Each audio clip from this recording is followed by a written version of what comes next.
또 한 가지는 그 내부적으로 파라메타를 계산하는 알고리즘이 좀 변경이 됐는데, 제일 큰 거는 산과 골을 명확하게 계산을 하기 위해서 그동안 우리가 그 RP, RV, RZ 이런 걸 계산할 때 어떤 프로파일에서 피크만 있고 밸리가 없는 경우에도 RZ이 있다고 가정을 하고 이제 계산을 하다 보니까 전체적으로 값이 이제 작아지는 영향이 있었거든요. 근데 그것을 이제 명확하게 없는 곳은 계산에서 제외하는 이런 알고리즘 변경을 했고, 그 다음에 또 한 가지는 RSM을 계산할 때 기존에는 좀 불분명한 부분들이 있었습니다.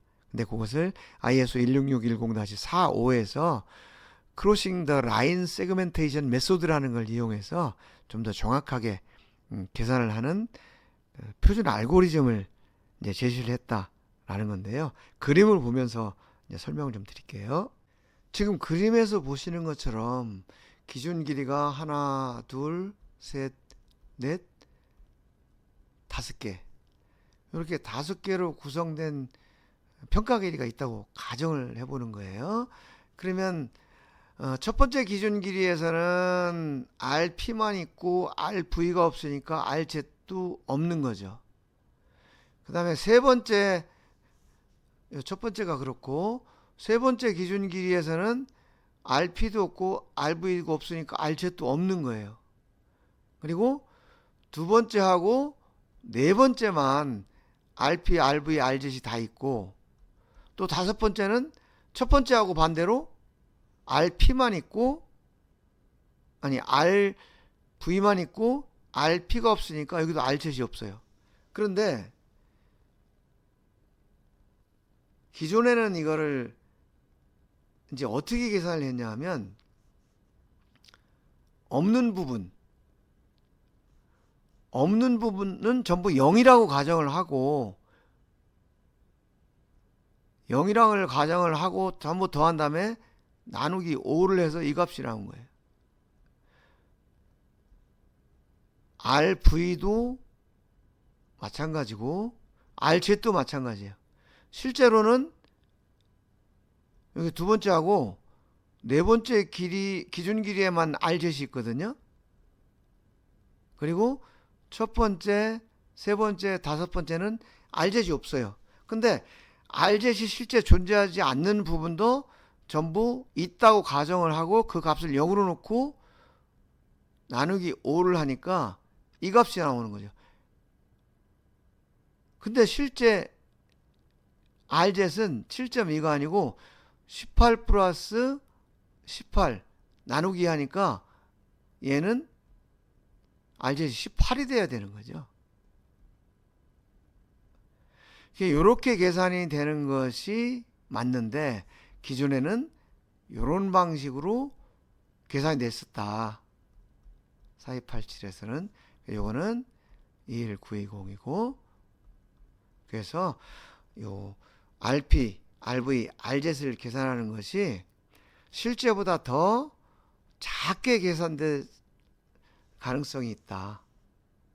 이렇게. 근데 이거는 모든 프로파일이 이런 게 아니고, 여기서 예를 들은 것처럼 극단적으로 이런 프로파일인 경우에 이렇게 작을 수 있다라는 얘기거든요. 근데 이것이 이럴 수도 있고 이렇지 않을 수도 있지만, 어떤 특정한 프로파일에선 이런 결과가 나올 수가 있다. 그래서 새로운 규격에서는 이런 문제를 해결하기 위해서 정확하게 값이 있는 것만 가지고 평균값을 내는 이런 방식으로 명확하게 바뀌었다라는 거고요. 그 다음에 RSM을 계산할 때,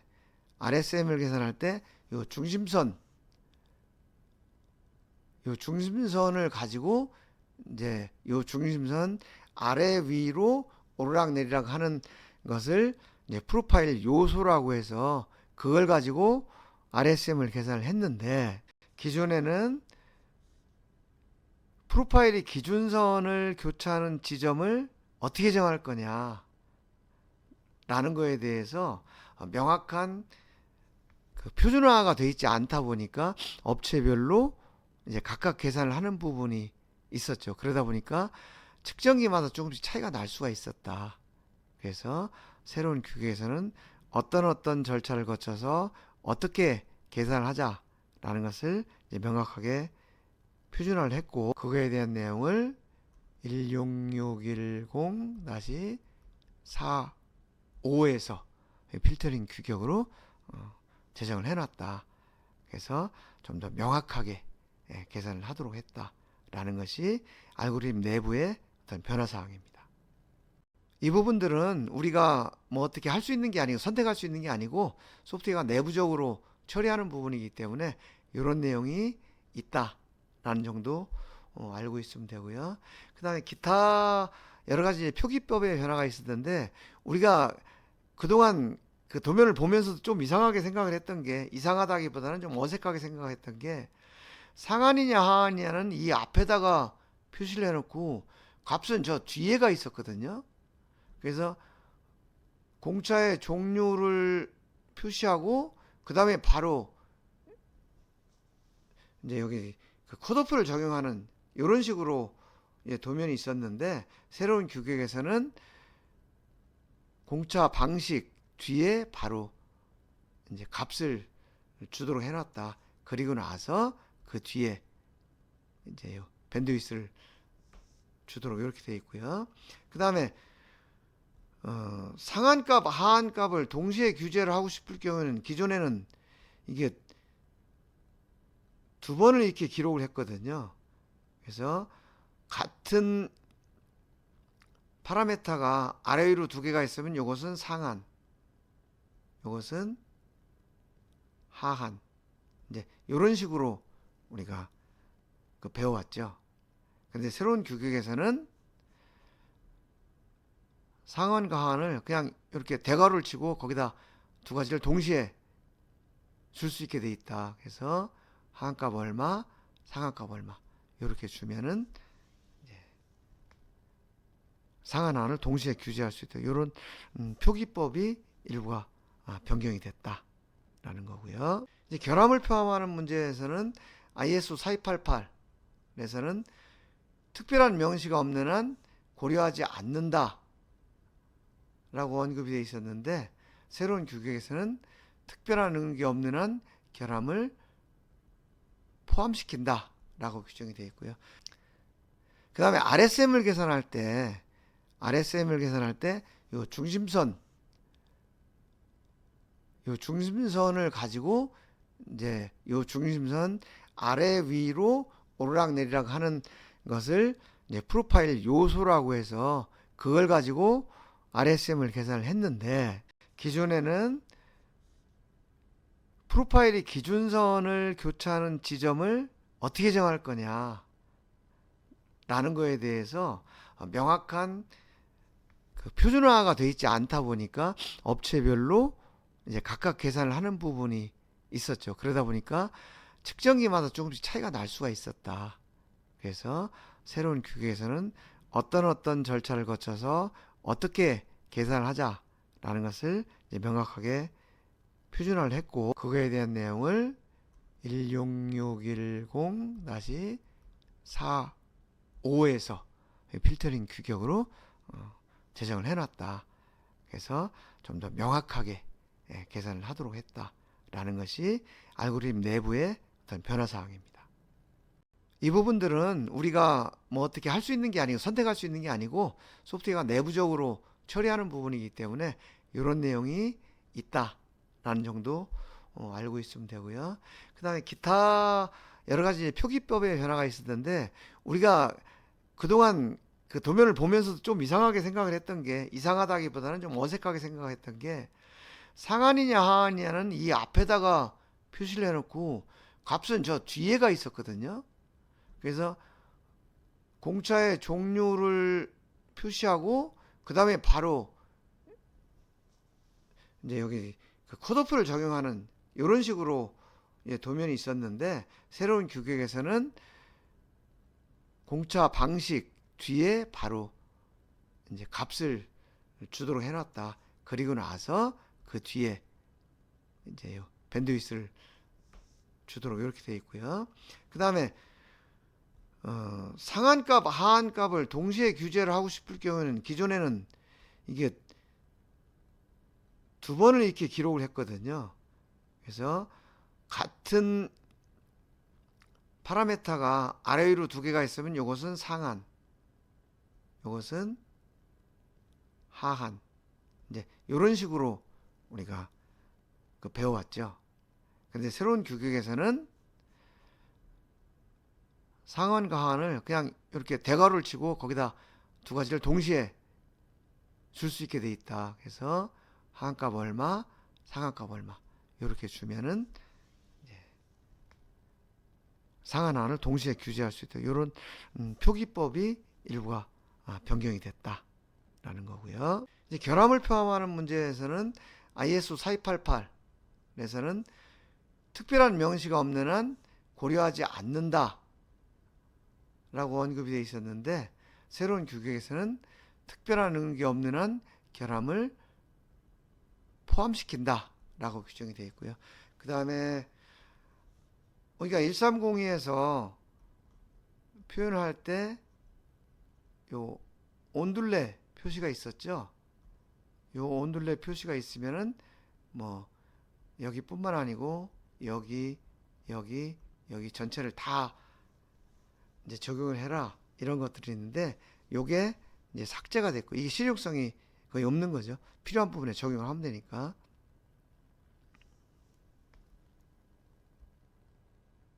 또 한 가지는 우리가 가공 도면에 볼 때 이런 도면을 여러분들이 보신 적이 있죠. 여기서 있는데 이 앞에 뭐 3 이렇게 표현이 되어 있으면 요게 이제 가공 여유를 표기하는 거였거든요. 근데 이게 이제 해석을 구구하게 하는 거예요.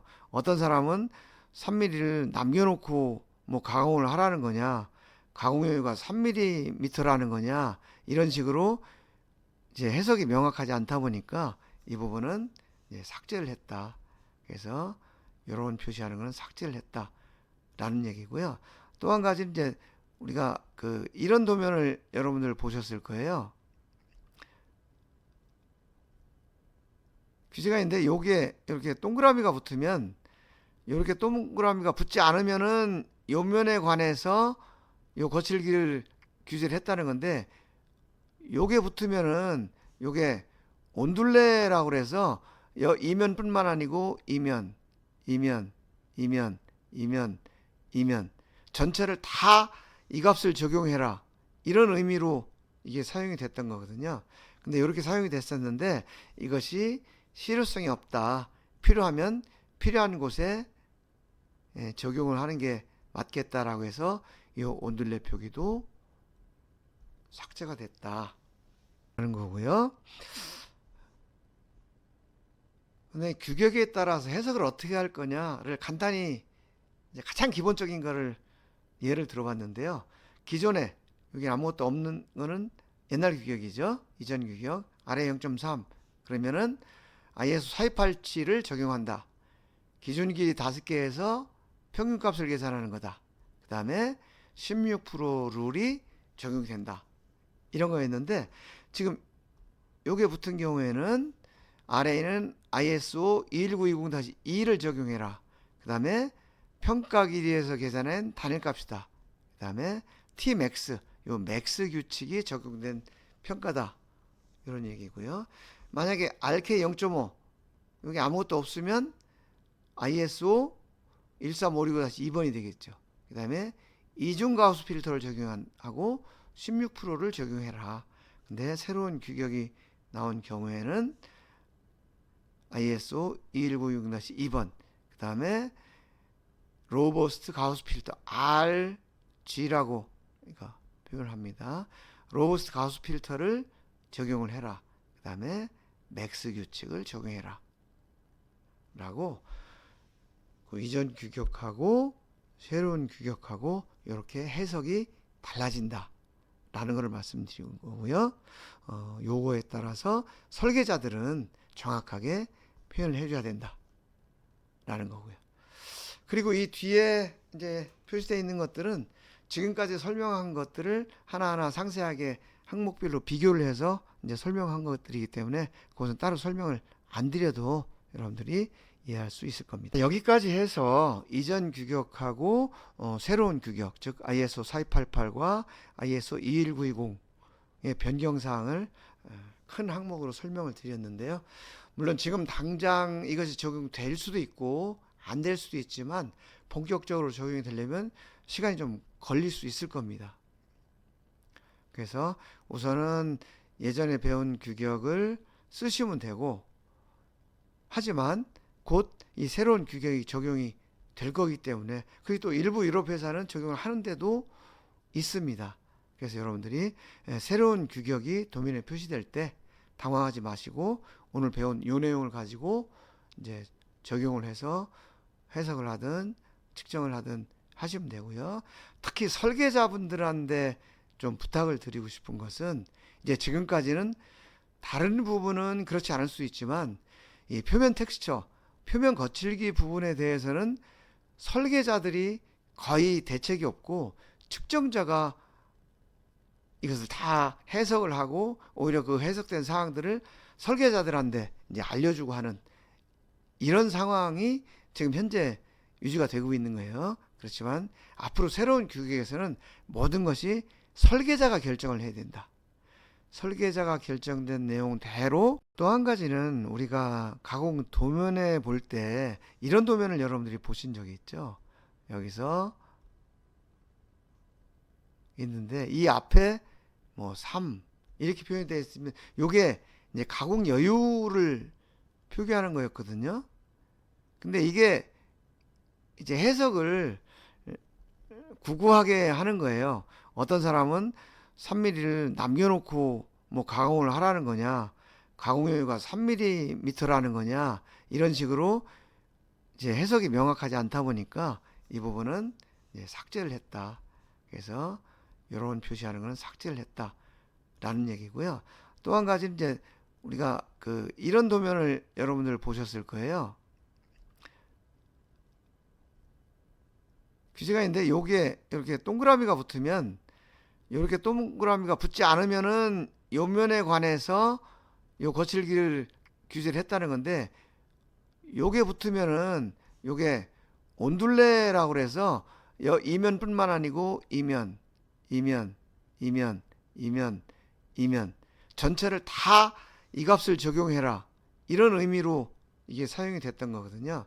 근데 이렇게 사용이 됐었는데 이것이 실효성이 없다, 필요하면 필요한 곳에 적용을 하는 게 맞겠다라고 해서 이 온둘레 표기도 삭제가 됐다 하는 거고요. 근데 규격에 따라서 해석을 어떻게 할 거냐를 간단히 이제 가장 기본적인 거를 예를 들어봤는데요. 기존에 여기 아무것도 없는 거는 옛날 규격이죠. 이전 규격 아래 0.3 그러면은 ISO 4287을 적용한다. 기준 길이 5개에서 평균값을 계산하는 거다. 그 다음에 16% 룰이 적용된다. 이런 거였는데 지금 요게 붙은 경우에는 아래에는 ISO 21920-2를 적용해라. 그 다음에 평가 길이에서 계산한 단일값이다. 그 다음에 Tmax, 요 맥스 규칙이 적용된 평가다. 이런 얘기고요. 만약에 RK 0.5 여기 아무것도 없으면 ISO 13565-2번이 되겠죠. 그 다음에 이중가우스 필터를 적용하고 16%를 적용해라. 근데 새로운 규격이 나온 경우에는 ISO 21920-2번 그 다음에 로버스트 가우스 필터 RG라고 표현을 합니다. 로버스트 가우스 필터를 적용을 해라. 그 다음에 맥스 규칙을 적용해라 라고 그 이전 규격하고 새로운 규격하고 이렇게 해석이 달라진다 라는 것을 말씀드리는 거고요. 요거에 따라서 설계자들은 정확하게 표현을 해줘야 된다 라는 거고요. 지금까지 이전 규격하고 새로 변경된 규격에서 어떤 차이가 있는지에 대해서 설명을 드렸는데요. 요 변경사항 상세 비교는 그걸 표로 만들어 가지고 비교를 한 거기 때문에 이제까지 설명한 내용의 반복이라고 보시면 되겠습니다. 그래서 뭐 특별한 설명은 필요가 없을 것 같지만 그래도 한번 살펴보도록 하겠습니다. 지금 요거는 도시 기호가 이전 규격에 비해서 이제 새로운 규격에서 어떻게 변경이 됐는지, 요게 이제 이전 규격이죠. 그래서 요 위에 진직도 표시가 붙었다는 거, 요 차이점 지금 설명하는 거고요. 그 다음에 여러 가지 NI, 네스팅 인덱스라고 했는데 여기서는 내포지수라고 이제 번역을 했는데, 요 내포지수에 이제 어떤 내용들이 있다라는 거, 그 다음에 프로파일 추출 방법, 프로파일 방향, 그 다음에 평가 규칙, 섹션 클래스, 이런 것들에 대해서 쭉 설명을 했고요. 그 다음에 맥스 심볼을 사용하지 않을 경우 이제 이것이 기본이다. 새로운 규격에서는 맥스가 디폴트이기 때문에 따로 표시를 하지 않고 1302에서는 이것이 선택사항이었기 때문에 맥스를 표시를 했었다 라는 거, 예를 들어 설명한 거고요. 그 다음에 요거는 1302에서 이전에 1302에서는 이런 내용들이 없었는데 새로운 규격에서는 ISO 1101에서 쓰던 기호들을 가져왔다 라는 거, 지금 여기 이런 것들이요. 어떤 평면의 방향이라든지 이런 것들. 그 다음에 여기서는 가공결의 어느 방향으로 측정을 할 거냐, 프로파일 방향을 결정하는 그래픽 심볼이 이제 추가가 됐다 라는 거고요. 그 다음에 여기는 상한 하한 공차를 한 번에 이렇게 표시할 수 있다 라는 것들이고요. 이것은 여기에 보이는 이런 온둘레, 이제 이런 게 없어졌고, 그 다음에 가공 여유, 이것도 없어졌다 라는 거 지금 표시하는 거고요. 여기에서 이제 여러 가지 용어들이 평가 길이가 이전에는 LN이었는데 L2로 바뀌었다. 기준 길이가 LR이었는데 LSC로 바뀌었다. 그리고 몇 가지 프로파일 산과 골에 대한 용어가 바뀌었고, 그 다음에 파라메타, 여기서 이제 기준 길이에서 계산하던 거, 평가 길이에서 계산하던 거, 이런 것들에 대한 이제 설명을 하는 거고요. 요거는 여러 가지 그 파라메타가 새로운 규격에서 이제 추가됐다는 거 설명하는 거고요. 그 다음에 주기적 프로파일과 비주기적 프로파일이 4288에서는 이제 적용이 됐었는데, 이것을 실제 적용하는 데서 이제 여러 가지 문제점이 있어서 새로운 규격에서는 이것을 구분하지 않는다 라는 거 말씀드리는 거고요. 요거는 결함에 대해서 4288에서는 결함을 포함하지 않는다고 그랬는데, 이것이 맥스룰과 상충이 되고, 특히 새로운 규격에서는 맥스룰이 이제 기본 규칙이 되면서 이제 결함을 이제 포함하는 걸로 했다라는 거 말씀드리는 거고요. 이렇게 해서 이전 규격과 새로운 규격에서 어떤 차이점들이 있는지에 대한 설명은 전부 마쳤고요. 제가 설계자분들한테 특별히 좀 부탁을 하고 싶은 것은, 새로운 규격에 대해서는 설계자가 특별히 좀 공부를 했으면 좋겠다라는 부탁을 드리고 싶습니다. 지금까지의 현장의 상황을 보면 다른 부분은 뭐 그렇지 않은지 모르겠지만, 측정 중에서도 특히 이 표면 텍스처에 관련된 부분은 설계자들이 지금 거의 대책이 없는 상황입니다.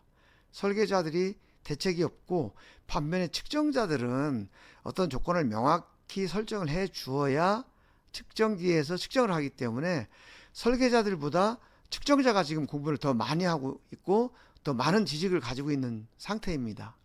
그런데 이 제품이라는 거, 품질이라는 거, 기술이라는 것은 사실 설계자가 설계 단계에서 모든 것이 결정이 돼야 되거든요. 표면 텍스트도 마찬가지로 측정자한테 이 측정을 맡길 게 아니고 설계자가 명확하게 설계 단계에서 이제 규정을 해서 측정자는 그 설계자가 규정한 대로 측정하면 되도록 이런 프로세스가 진행이 돼야 되는데 지금까지는 그렇지 못한 것이 현실이었습니다. 그래서 앞으로는 이 새로운 규격이 적용되는 시점부터라도 설계자들, 개발자들이 이 규격을 좀 더 명확히 정하고 그다음에 도면에 분명하게 표시를 해서 이제 가공자나 측정자가 혼선을 일으킨다든지 또는 설계자가 등한시한 것을 측정자가 보완한다든지 이런 그 비정상적인 상황이 발생하지 않도록 그 설계자들이 특별히 좀 노력을 해주었으면 좋겠다라는 부탁을 드리면서 오늘 그 강의를 마치겠습니다. 여러분 수고하셨습니다.